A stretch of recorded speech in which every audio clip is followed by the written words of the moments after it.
नमस्कार मित्रांनो, कृतिका चॅनलमध्ये तुमचं सहर्ष स्वागत आहे. आज आपण करणार आहोत हिरव्या मुगाचे भजे.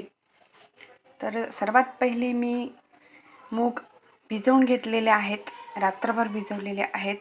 त्यानंतर दुसऱ्या दिवशी ते मी दळून घेतलेले आहे मिक्सरमध्ये. आता आपण टाकणार आहोत त्याच्यामध्ये इन्ग्रेडियंट्स. ओके, तर यात आपण सर्वात पहिले टाकणार आहोत थोडेसे जिरे,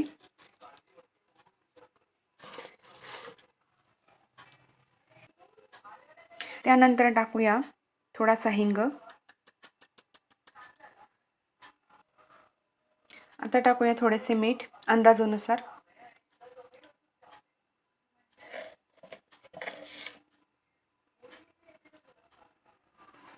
आता यात आपण टाकूया खमंग असा लसूण मिरचीचा ठेचा.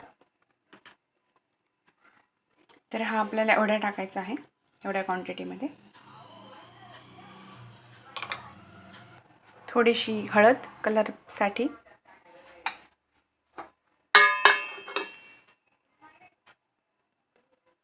आणि सर्वात महत्त्वाचं म्हणजे खाण्याचा सोडा. तो थोडासा अर्धा चमचा आपण टाकलेला आहे. आता हे आपण मिक्स करून घेऊया. आता कढईमध्ये तेल तापवून घ्यायचं आहे चांगलं.